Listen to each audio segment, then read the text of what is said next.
Hello, my African American history classmates and teacher. Today I will be presenting the life and times of Madam C.J. Walker.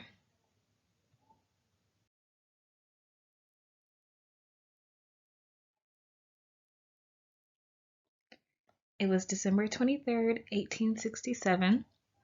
In Delta, Louisiana, a child was born.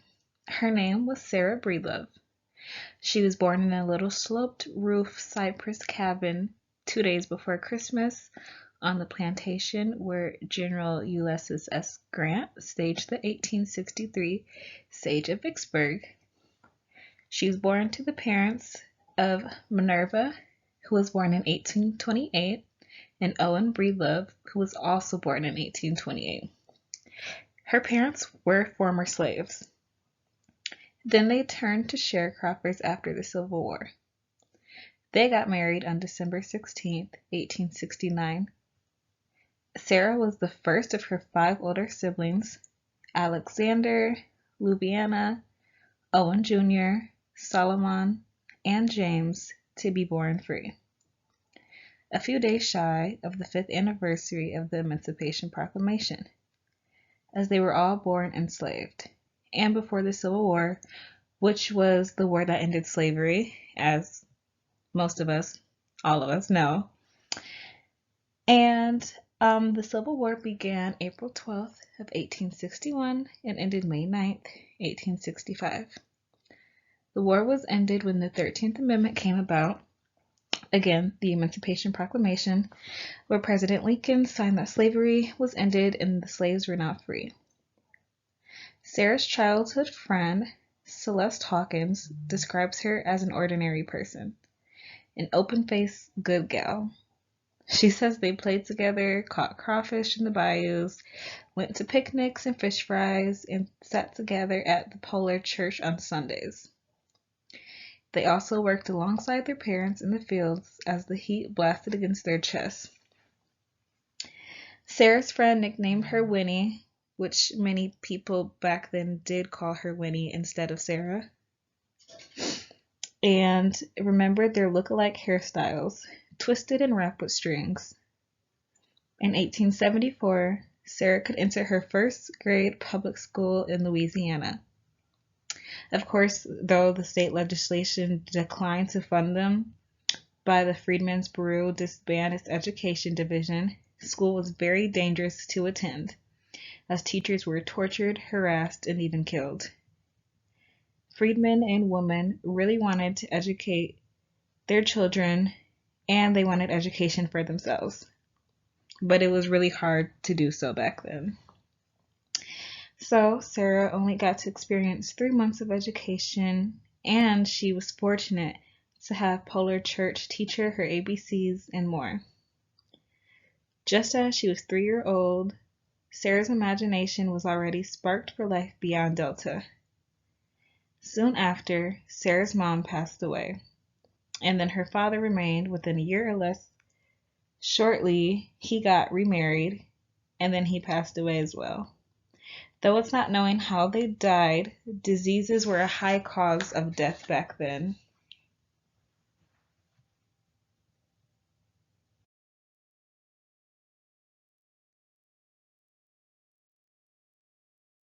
Now into Sarah's teenage years, where she was orphaned at 7, married at 14, and widowed at 20. And the picture is Aaliyah. Lelia, her daughter. Aaliyah is Lelia's daughter, which we'll get into later, of course.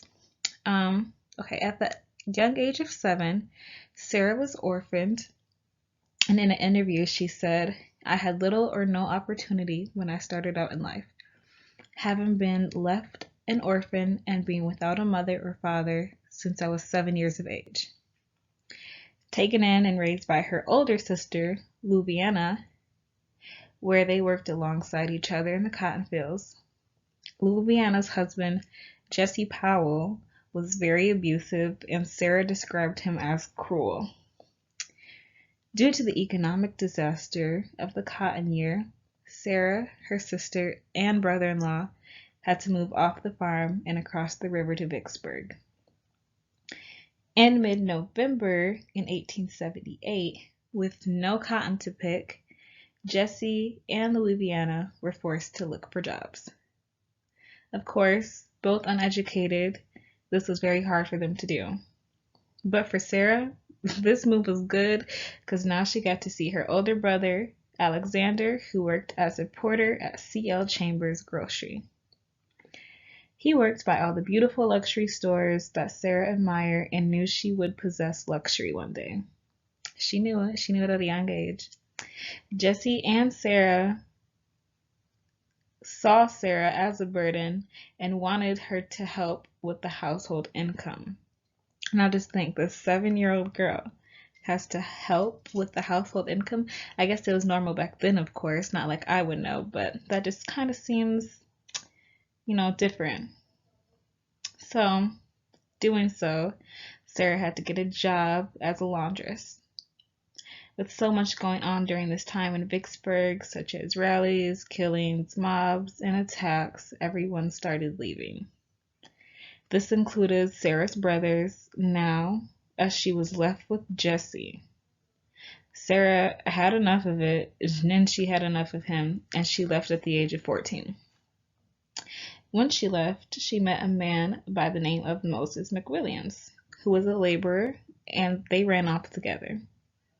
At the age of 17 or 18, in June 6, 1885, in Vicksburg, Mississippi, Sarah gave birth. They had a daughter by the name of Lelia McWilliams, also known as Aaliyah Walker. She was the only child of Sarah's.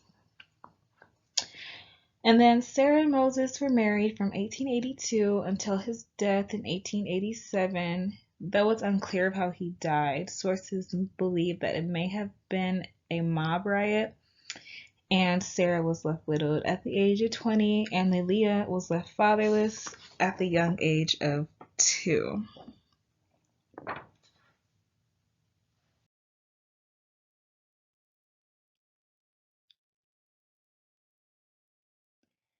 Now, trying to make a living while suffering in poverty, Sarah refused to stay in Vicksburg and go back to her brother-in-law, Jesse Powell, and continue to make a penny a week.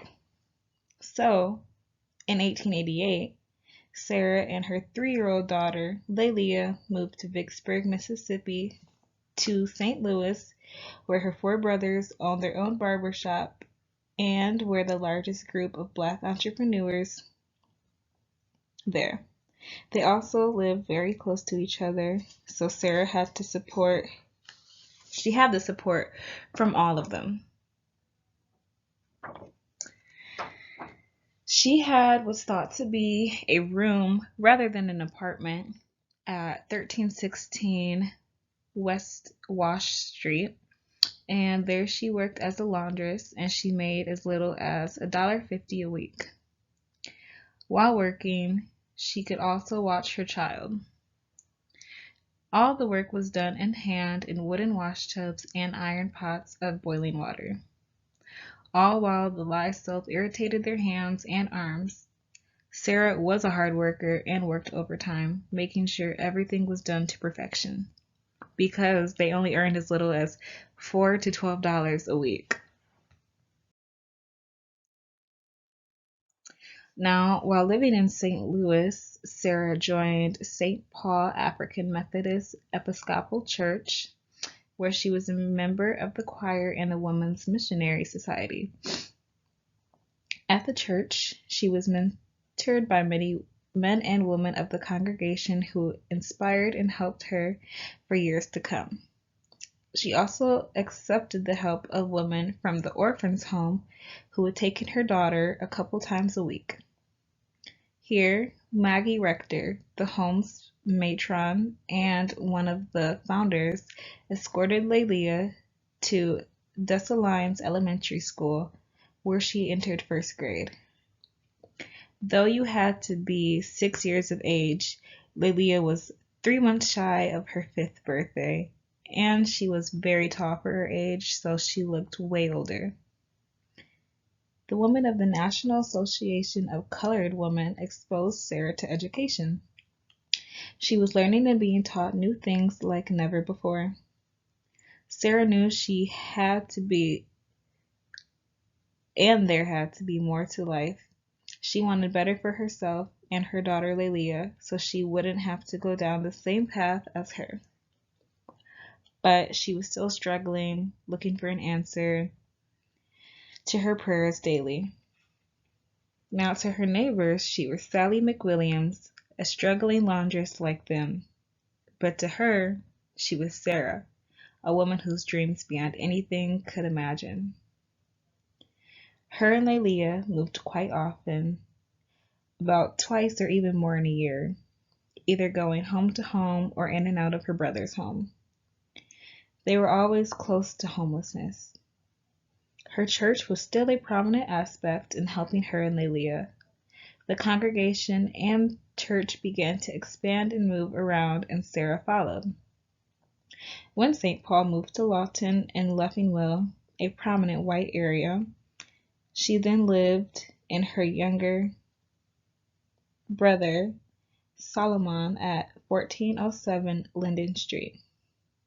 Here she had the rest of her close family within walking distance, which was a really good thing for her, because of course, you're going to want to be close to family when you are struggling, and then you also have a young daughter. Lelia also got to attend school at Dumas Elementary while they were here in the area. In 1993, Sarah was devastated with another death, her brother Alexander.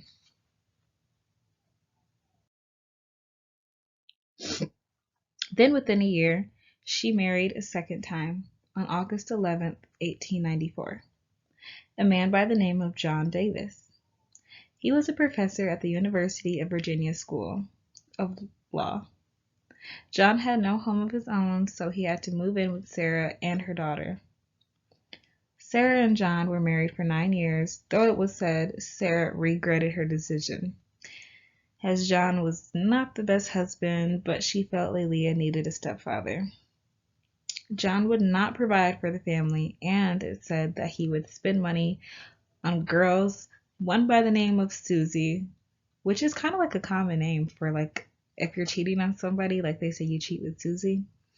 Yeah. So Susie was supposedly his girlfriend, says Sarah's friend Jenny Gully Lias. And then after John was arrested, he came back a changed man. And by changed, I don't mean in the good way.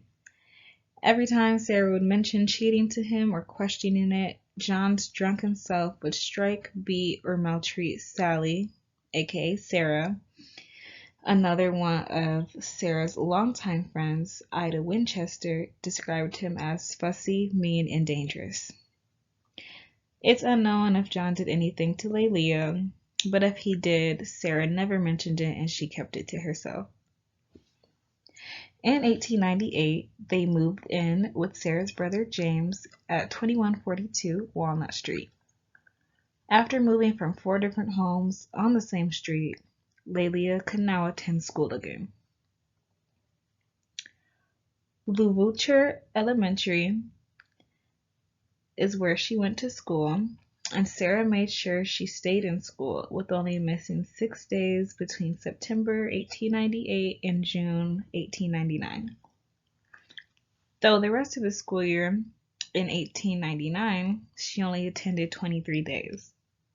No one's sure why this really was, because Sarah did not document it, but in September of 1900, she was readmitted and she only missed 13 days of school. So in 1901, Lelia finally graduated, I'm guessing from a grade school, but I'm not sure what age you had to graduate school from back then, but it doesn't say. When she graduated, Sarah still felt like she had failed her daughter because Lelia was excluded from a lot of school activities, and at being only 16, she was almost already 6 feet tall. Can you imagine that? A 16-year-old 6 feet tall? I mean, I guess it was pretty common back then and pretty common back now, but that's still like amazing for her height. But Sarah refused to give up on her daughter's future, so in fall of 1902, she sent her to Knoxville College in Tennessee. With her missing school so much, she was admitted into 7th grade learning level. Okay, so yeah, I'm guessing she did graduate from the 6th grade, just how people graduate from kindergarten now. She just graduated from the 6th grade. And while Aaliyah was away at school, Sarah's 2 out of 3 remaining brothers had passed away within 8 months of each other. James died of heart disease, and Solomon died from meningitis, leaving Owen as the last brother. In November of 1903, John claimed that Sarah deserted him. In doing so, he wasted no time moving in with his girlfriend Susie. John was later shot to death and killed.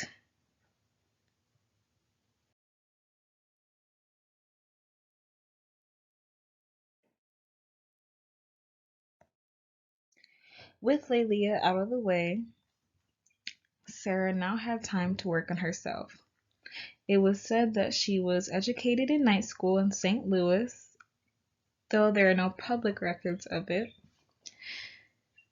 And women paid 20 cents a week for a 5-course week. At St. Paul Mite Missionary Society, Sarah developed social skills and started doing good deeds within the community and church. She was doing fundraising and developed leadership skills. She even arranged pantries for people. This was becoming a new love for her, helping people.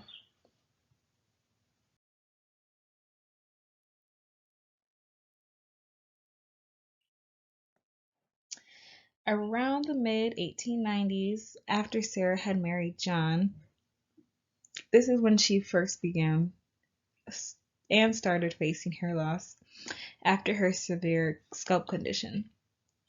She said she was on the verge of becoming entirely bald. Because of this, she was very ashamed and frightful of her appearance.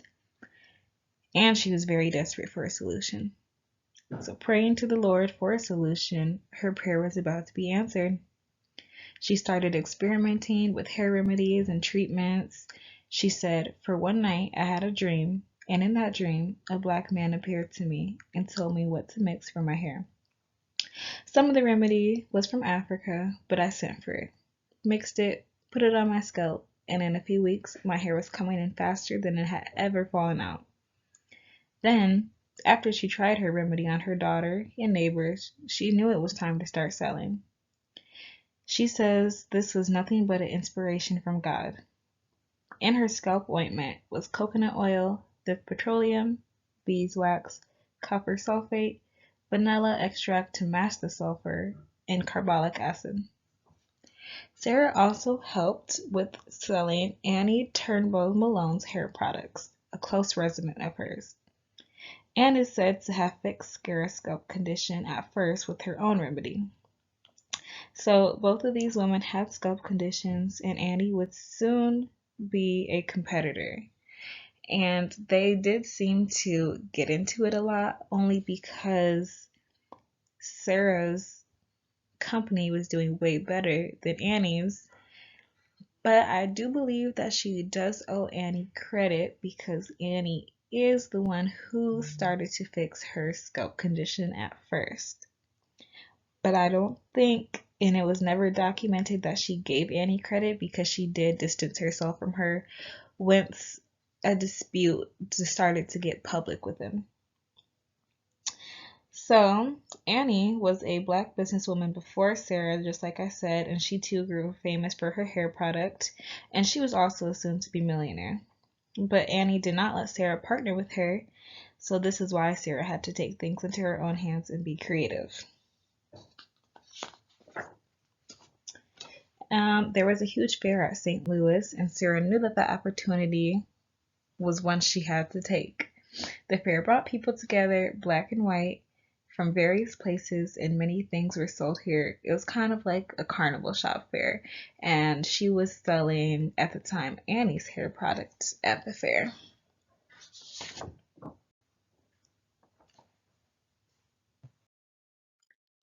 On July 19th, 1905, Sarah moved to Denver with only $1.50 in her pocket, where her widowed sister-in-law, four nieces stayed in the city's Five Point neighborhoods.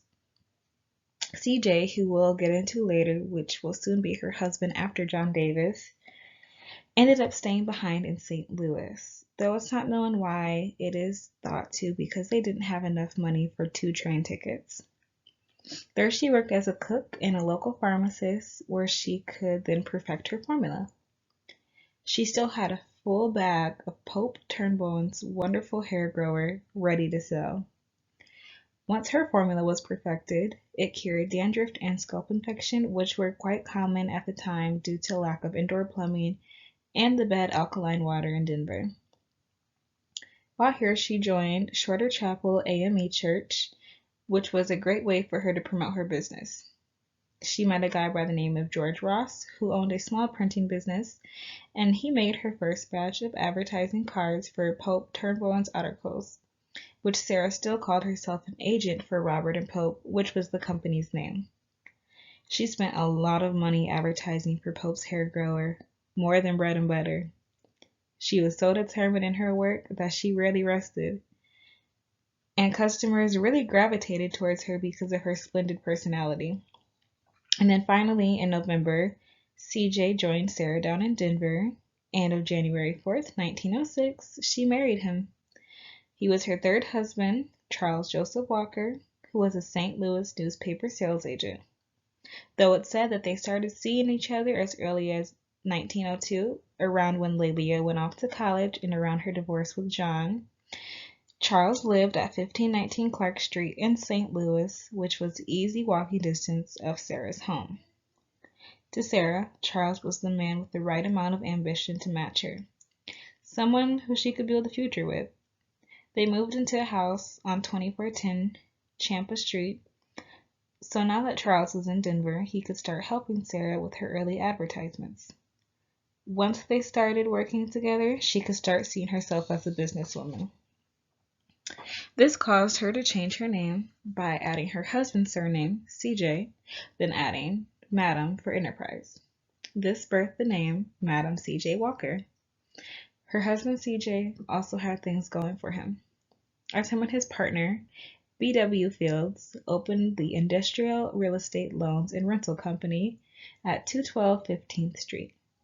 Together, the couple's partnership was flourishing, with CJ selling homes and Sarah fixing and styling women's hair for all kinds of events, leaving her clients attractive and with outgoing personalities. She was making new ads with pictures of her full face and her 2-year aftermath of the treatment, which left her hair full and shoulder length, when it was barely a finger's length 2 years ago.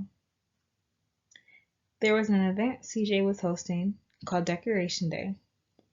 This drew the 4 largest communities from Colorado and boosted Sarah's business big time. From this, she began to receive invitations to demonstrate her product in smaller cities. Now, as I said, Sarah and Annie would soon be competitors.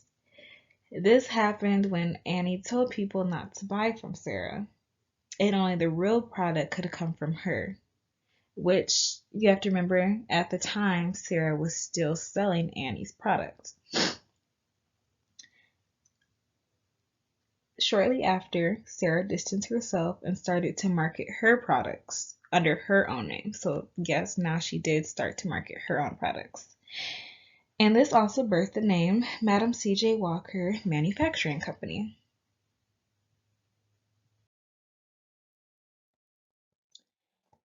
Sarah had got an urgent appeal from Trinidad to conduct her scalp treatment course. Doing so, she trained 45 students in 10 days, teaching them how to grow their hair. While traveling from Trinidad, she visited Lelia, as she would be taking over her mother's business one day. She had to take a hair growing course in St. Louis, which is thought to be from Annie. She moved Lelia into a house at 2317 Lawrence Street so she could help with the business and courses. They were getting so much business that they had to close at 4:30 p.m., and now their hours were from 7 a.m. to 4:30. Madam Walker left Lelia in charge of the business while she would be traveling, leaving September 15th, 1906 to go get their goods on the market throughout the South. During this time, through her success, Annie was so angry that she denounced Madam Walker publicly. But this did little to nothing, as Walker's support defended her name and swore to never use Pope Turnbull's product again. By this time, Madam C.J. Walker was officially an entrepreneur. She was selling her product, Madam's Walker Wonderful Hair Grower, a coconut oil and sulfur formula, to treat black women's hair and scalps for $1.25. Though Lelia was being stressed with the ongoing fuss from Annie, she still kept going to run her mother's shop and continue to make products and treat women. But soon after all of this, Madam Walker decided to close down her business in Denver, as she had limited potential to financial growth because there was really tiny black population there.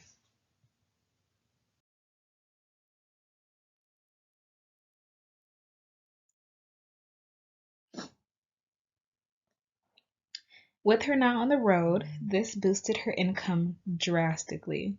In 1907, she took $3,652, triple her earnings a year ago, averaging her income as $300 a month, which of course was a lot back then. Pleasing many people, Madam Walker had an amazing testimonies from women everywhere. One by Miss O.L. Moody said, "When she uncovered her head, I like to have dropped. I was utterly surprised to find her head entirely covered with hair, and she was tickled to death and said, 'You are God's son to humanity.'" Walker was mailing orders left to right. There was so much going on that she could barely keep up. By 1908, after a year and a half of traveling through southwestern and southeastern parts of the U.S., Madam Walker and her husband Charles settled in Pittsburgh at 139 Highland Street. They had opened a Walker hair parlor, and here she opened her school, Lelia's College of Beauty Culture, named after her daughter to train sales agents and beauty culturists. This school provided professional and financial opportunities for many black women, attracting more and more customers and bringing in more and more money. $6,672 by the end of 1908 and $8,782 the next year. And if that doesn't seem like a lot, that's just over $150,000 in today. She was even featured in the Pennsylvania Negro Business Directory, which was called the most successful businesswoman of her race in their community, and of course this drew in even more business. After many women heard her story and seen her growth, it was time for her to hit the road again to expand.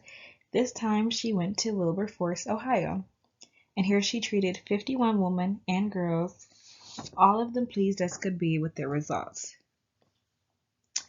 With her also traveling, Lelia was in charge of most of the shops and orders, and she was now in charge of the shop in Pittsburgh with her mother looking for a new city to expand in. In January of 1910, while in Louisville, Madam Walker met with Reverend H. Parrish, president of Eichenstein Norton Institute, and Alice Kelly, one of the most accomplished facility members of a Kentucky training school for black teachers. They were so impressed with her presentation that they urged her to meet and get the support of Booker T. Washington, founder of the Tuskegee Institute and National Negro Business League. Doing so, she wrote him a letter and presented her case to him. She needed to raise $50,000 to form a stock company. Washington wrote her back and had kindly declined because of his busy time and occupation with the Institute. But he wished her his best luck in becoming successful with the stock company. Madam Walker was just pleased enough that he now knew her name. Also during this time, CJ could not keep up with the business, as he was not filling orders, and she just decided to tolerate him for the time being and go on about her business, hoping that he'd get it together.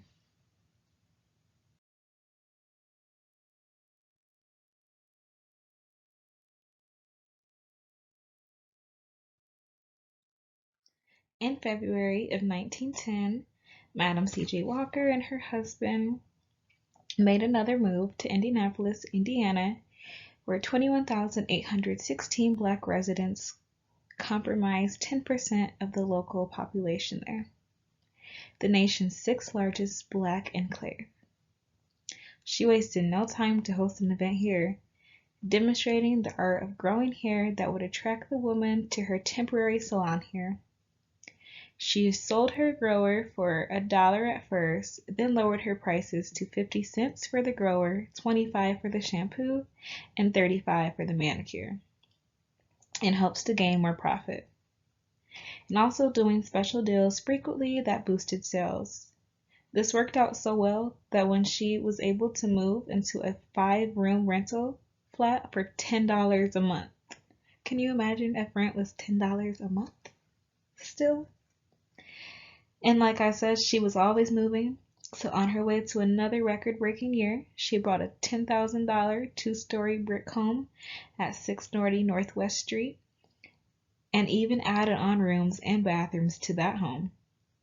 Also purchased an investment property a few blocks away at 841 Camp Street that would become a factory, laboratory, and salon. But when she didn't have a factory or shop, this would all be taking place in her home. Convinced that personal contact was key to keeping her sales and raising profit. 2 Black attorneys, Freeman Riley Ransom and Robert Lee Brokerberg, would not only become her advisors, but also her close, loyal friends who lived with her at her Northwest home. By the end of 1910, she exceeded $10,989, $200,000 in today. But also, you do have to remember that this book was not written in 2022, so this is exceedingly more in today's money.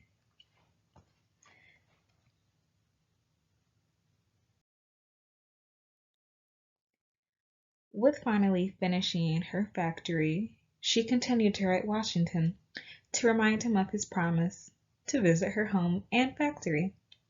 He wrote back saying he would do so when he reached Indianapolis, whenever that would be. They were both at the conference and Wonderland Park reception, but there is no record of whether or not they spoke.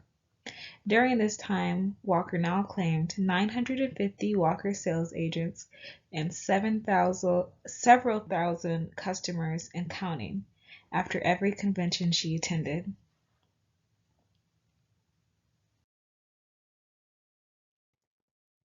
Walker was such a giver, always helping poor neighbors with rent or giving change to children who ran errands for the shop.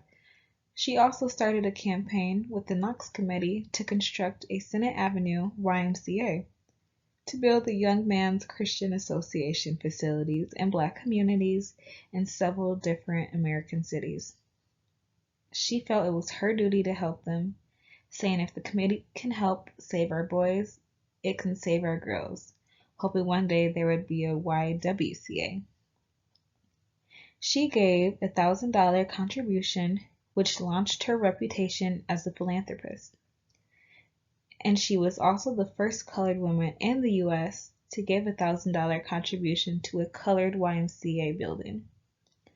Altogether, the Central YMCA totaled $59,000 with donations and contributions from everywhere, almost triple that collected by the Black fundraisers.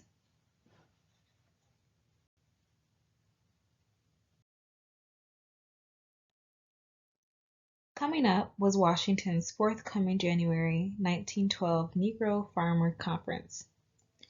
Walker started planning a pilgrimage to his school. While he had still not visited her home or factory, she had purchased a second building next door, 644 Northwest Street.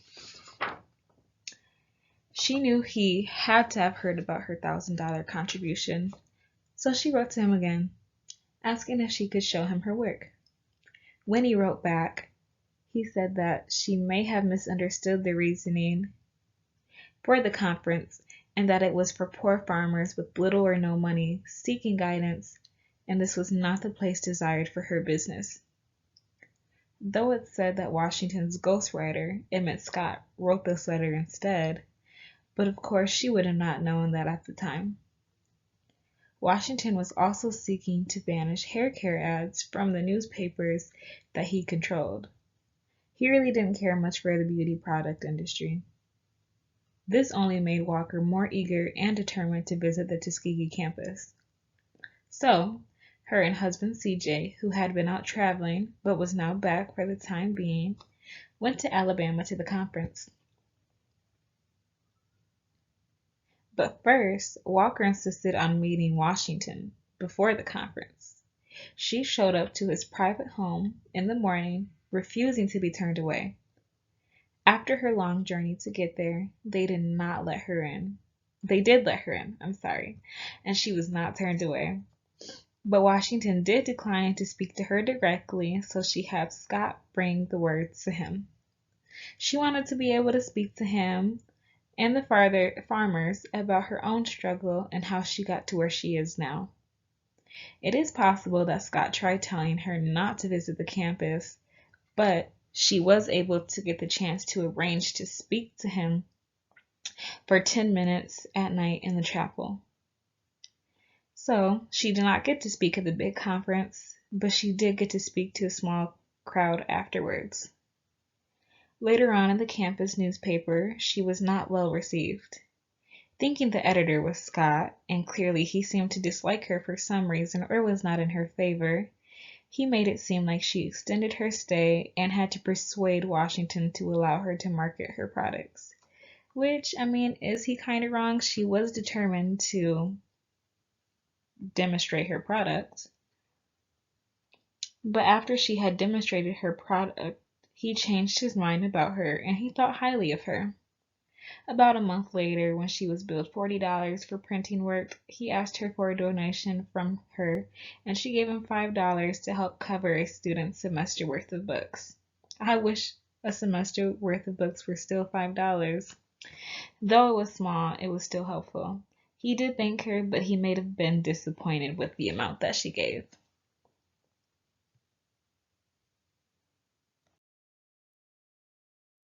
With her accomplishing so much, and accomplishing what she intended to do, she opened a permanent agency on campus with her representative, Dora Larry, in charge. She would soon regret this.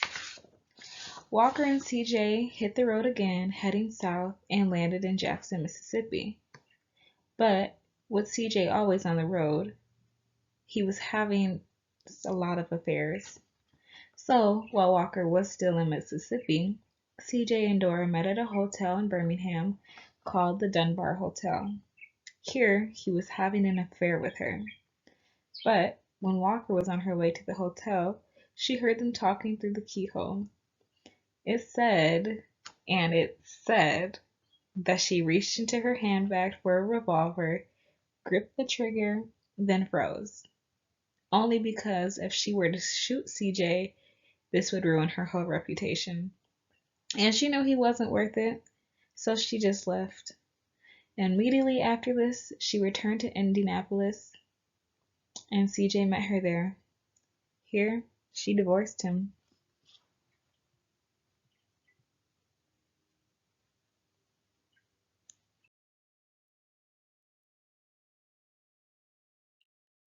Not letting that slow her down, she continued her journey southward. With her and her friend, Mary Lynch, arrived in North Carolina, they headed north to Virginia to the National Association of Colored Women's 8th Biennial Convention in Hampton in late July of 1912. Here she volunteered to start a fundraising campaign to help the Industrial Institute for Negro Girls. When she was formally introduced to the group, she announced to cover all travel costs for Mary Church Terrell, founding president of the NACW. Here she also saw Washington again, as he spoke at the convention, because of his wife Margaret Murray Washington was a newly installed president, but he remained non-committal when she approached him.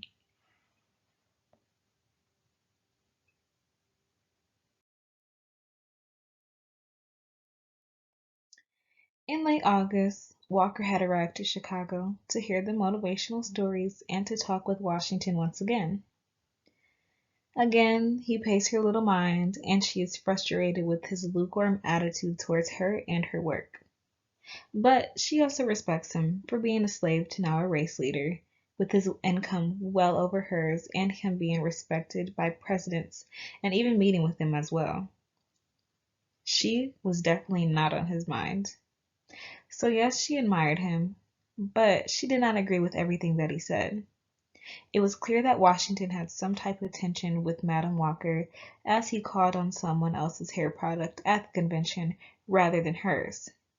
Even after she had been introduced, both her and Knox, probably stunned, but she remained calm and brushed it off.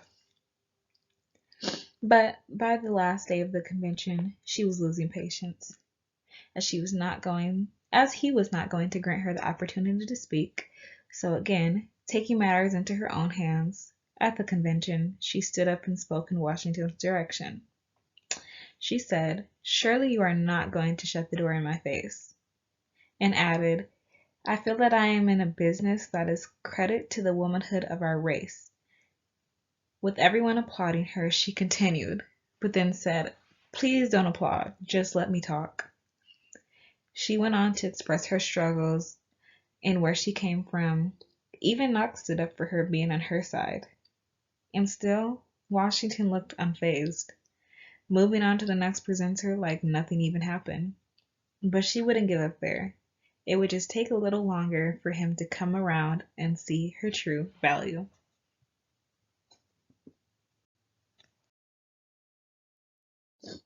Around 1914, following Walker and CJ's divorce, he continually tried to market companies with her name in them, failing each time. Walker refused to give him even a penny's worth of money.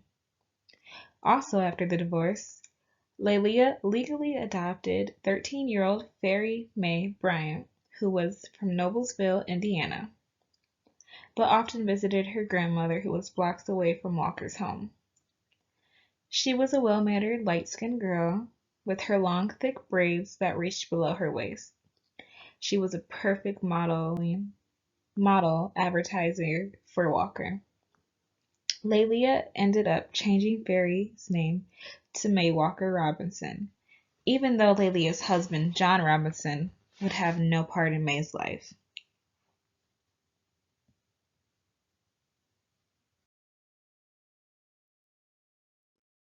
Around spring of 1913, Walker taught several dozen more agents at her beauty culture school in Indianapolis. All while traveling, she and her assistant would put pamphlets into cars and mail pouches to continue getting the word out. Walker and Lelia had no problem spending money, as they pleased, but their business manager and attorney, Ransom, would always monitor their spending, trying to hint to them and tell them that they should be saving because her business isn't going to be popular forever. As of course, new hair treatments were steadily coming out. But still, doing so as she pleased, she purchased 136th Street property in New York, one of the first homes owned by an African American west of Lenox Avenue.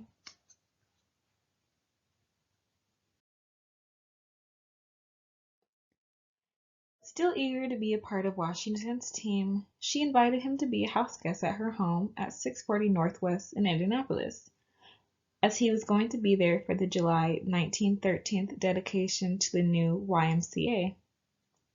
He accepted her offer, and she was thrilled, and the Indianapolis publisher, he described her home as elegance, comfort, and convenience.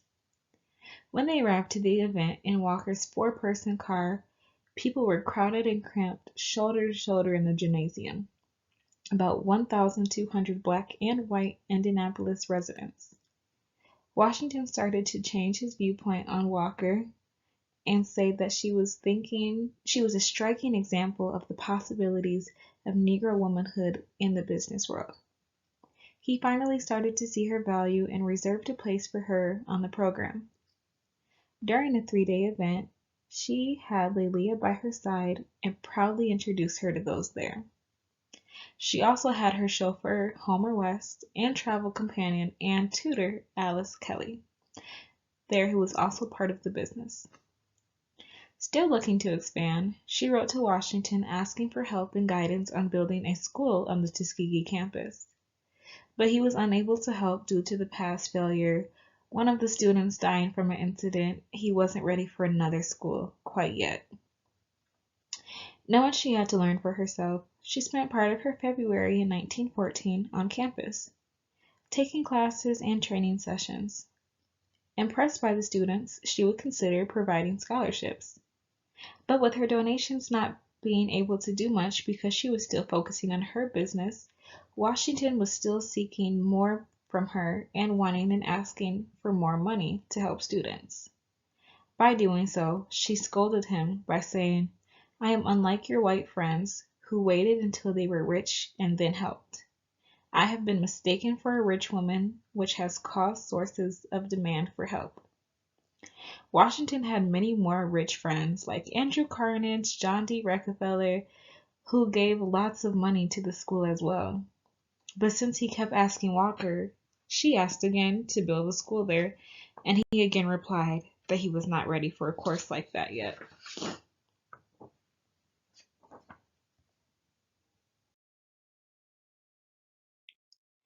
Planning her first overseas trip to the Caribbean and Central America with Anita Patty Brown, who was a globe-trotting soprano to expand over there as well. Arriving in Kingston, she was well greeted. The upper class of Kingston provided a rich market for her products. She also gave food to the lower class people there who struggled in poverty. From there, she traveled to Costa Rica, Panama, and Cuba, training more horticulturists. Now we know Walker is all about helping others, especially her family, buying land for her sister, giving them money, and just supporting them. It soon became much for her when she would get letters from many people begging her for money and help. She said she was tired of helping people and would no longer do it. By doing so, she meant money-wise. A couple weeks later, she was looking to buy land for Louisiana. So she kept her word for a long time, right? Another lady by the name of Frances Spencer, who was just 16 years old, used Walker. Spencer begged for a home and a place to stay, so Walker let her stay with her, even giving her a $6 a week allowance. That was also a lot back then. She ended up stealing from her, even a harp Walker had put a $300 down payment on. She was hurt by this. Again, after this, she said she was done helping people. But this did also seem to be a temporary statement. With her sales doing so well within the West Coast, she was also on the road. Soon, moving out of Indianapolis, she would now be moving to the big city of California, already seeing a payoff here. And California is where Lelia was located at the time. Here, her granddaughter May stayed in a bungalow with Lelia in Los Angeles. But mostly May, because Walker was expanding her business all throughout California at the time, training more and more agents.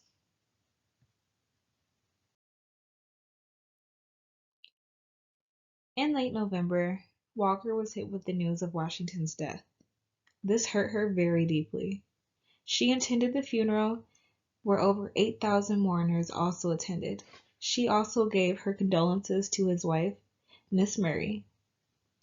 She truly admired this man, despite their differences. Walker was now on another move, now to New York, with her leaving Indianapolis. Again, she was sent away with farewell parties and dinners. She was still giving to the community, food baskets, and even raising funds to pay off the mortgage of the Alpha Home, a black retirement residence. The citizens of Indianapolis expressed their regrets in losing such an amazing woman, such as Walker, the big-hearted, race-loving woman she is.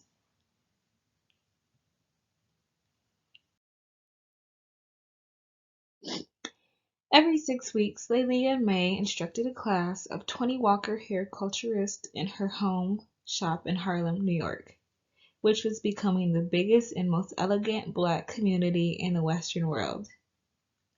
Many of those they trained were from different states, and also they traveled so that they could return home and train others there.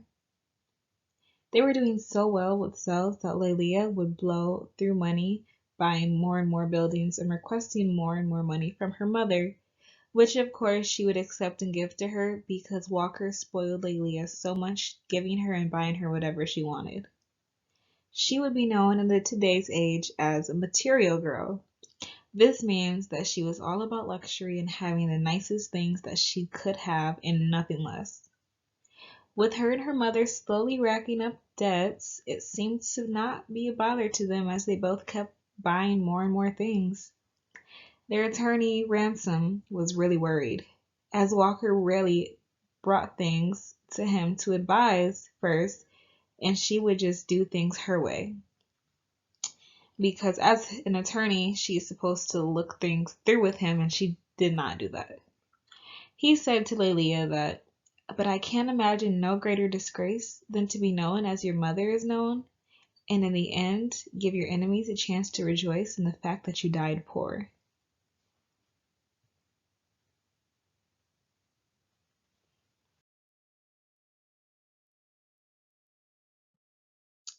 With Walker's move to New York, after persuasion from her daughter, she offered an alternative for women seeking better jobs instead of being factory workers or laundress like she was.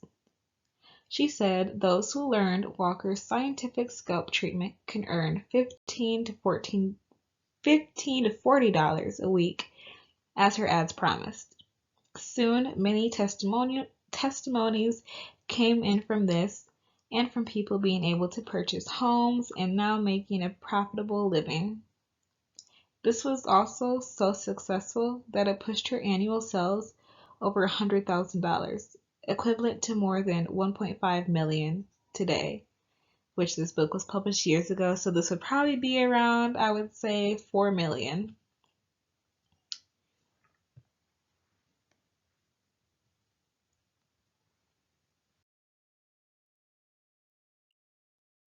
Walker had thought of another amazing idea. Bring all her agents together for a national gathering and have them exchange business ideas and learn new hair care methods to compete for prizes and awards. This would teach them how to increase sales as she prepared another tour through the South, this time stopping at North Carolina Livingstone's College, where she would be a speaker there and recruiting more agents. During April and May, she went to Alabama, Georgia, Tennessee, Kentucky, and Indiana, speaking at black colleges, conferences, and religious gatherings. Having packed the house every night, then going to Birmingham to train thousands and hundreds of more agents in her August 1917 assembly. On her journey, she had a near-death experience while her Lewis Thompson and her chauffeur, while driving on a road intersection, a train was coming. They did not hear of it until a man yelled at them to get out of the way. Thankfully, the train only grazed the back of the vehicle. Really shaken up from this, the next few days she was on the verge of a mental breakdown. But still delivering her speeches to churches, she needed a rest.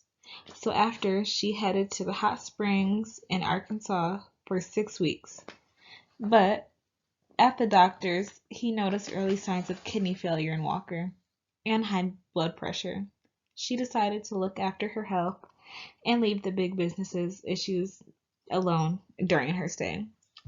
But this would not last long.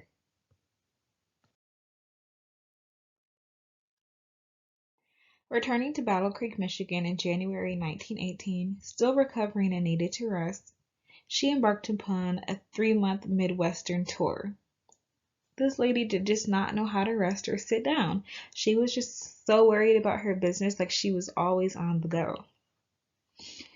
Traveling to Iowa, Kansas, Missouri, Illinois, Indiana, Ohio, and Pennsylvania to visit military camps and promote the work of the Circle for Negro War Relief. Walker spoke at the YMCA tent to honor young black boys for their bravery in fighting in the war. Though, during her speech, attorney George Woodson, president of the National Bar Association, could see her weakened condition and wanted to get her away from the huge crowd that surrounded her.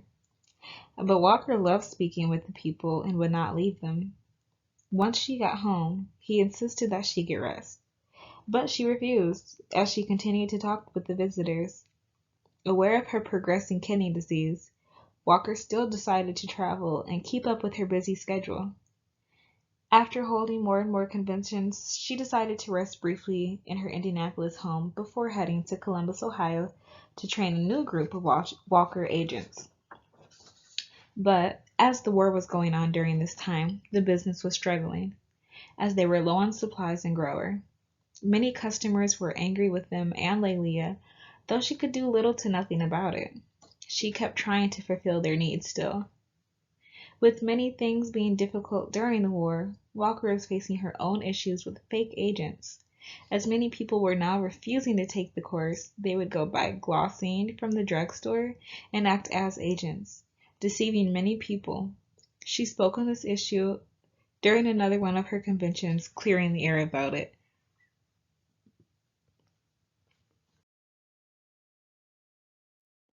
In late August, she embarked upon another big purchase, her Winchester County Villa Luero mansion, calling it a wonder house, as it held 34 rooms, and then yet making another property purchase at 67 North Broadway. As she continued travel doing conventions and political speeches, her health seemed to continue to go down time by time, forcing her to stay close to home, but never stopping her traveling or her business.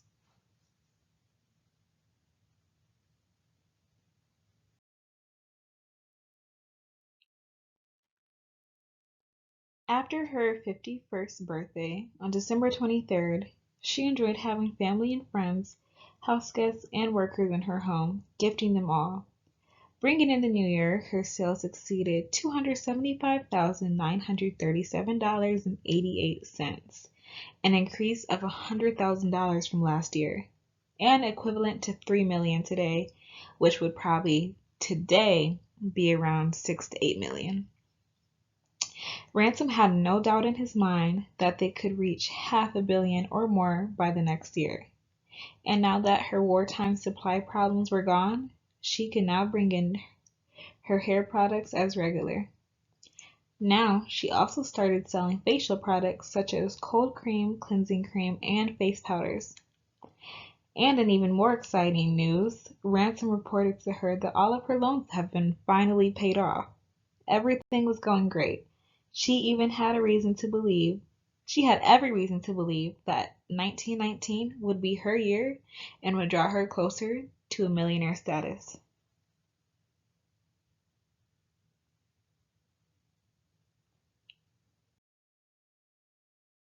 Following her illness, she had to resign from the ILDP Executive Committee due to her physician advising her to refrain from public affairs. As she was applying for her passport in 1919, little did she know that her political and social activities had been monitored by Walter Loving, Haley Queen, and R.D. Jones, and other government spies. Because of this, she applied for a commercial business's passport to not attract attention. Ransom advised her against traveling and not to lie about what she was traveling for, just like her physician also advised her to not travel, but she didn't want to listen. Ransom knew that no matter what, they would watch her.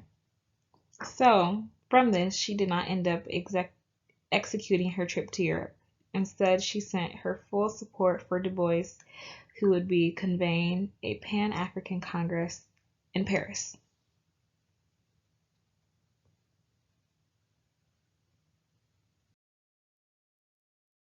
With her health still slowly deteriorating, she had a physician, Joseph Ward, staying with her. Her doctor advised that she curtailed her speaking engagements, but she still had home gatherings for public appearance. Still wanting to travel and train more agents despite her health, she began preparing a month-long trip in March to the Midwest. Doing so, she met with old friends and discussed business matters. During Easter, she pushed herself to travel to Missouri to attend St. Paul AME Church. But April 25th, on Good Friday, she fell in critical condition to where they had a specialist come see her. She knew she only had a short time to live, and she remained thankful for her blessings, saying that my desire now is to do more than ever for my race. I would love to live for them. I've caught the vision. I can see what they need. Aware that her days were short, Ransom drafted her to sign a will. Lelia would receive all real estate, and third of the net worth profits of the Madam C.J. Walker Manufacturing Company remained unchanged. The remaining 2/3 of the company net was to be divided equally between maintenance of her Iverton home and worthy charities. She also gave $10,000 of bequest to her granddaughter May, her godsons Frank and Hubert, her longtime friend and factory lady Alice Kelly, and gave many generous gifts to her employees, relatives, and friends. She also purchased $4,000 worth of victory bonds to help retire the nation's war debt. An assembly by the NAACP convention. An anti-lynching conference that Walker was supposed to attend, she ended up not being able to go from being too weak. All she could do was continue to give donations to multiple organizations, saying that I am not going to die because I have too much work and so much work to do. A couple weeks later, on May 19th, she lost consciousness. But before she did, Dr. Ward heard her say, I want to live to help my race. With Lelia and May being in Panama at the time, it was urgent for them to come home to their mother and grandmother. Then on that Thursday, Madam Walker could no longer speak or see. Dr. Ward said she would last no longer than Sunday. And on that Sunday morning, May 25th, her kidney had failed completely. Lelia and May had received word of her death while in mid-ocean en route to New York. With many gatherings from everywhere, her funeral service had begun without Lelia and May. They finally arrived later in the afternoon, and on Tuesday, June 3rd, Lelia had a private graveside ceremony to bury her mother.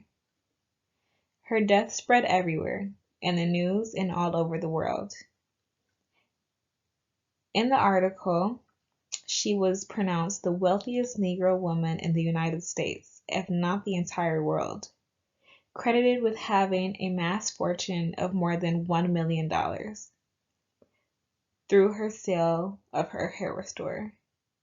Many newspapers called her a millionaire, but at the time of her death, it was probably closer to 600,000, which is equivalent to 6 million today, which now would probably be double that, which would be 12 million.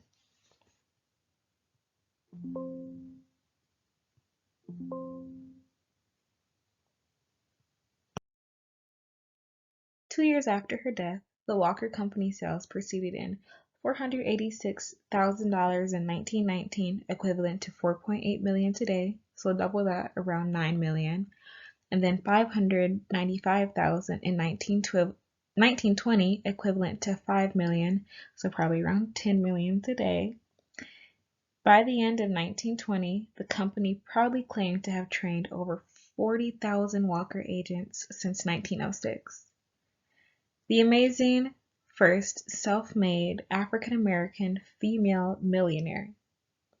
As of 2018, her net worth would be $14 to $30 million. That's crazy.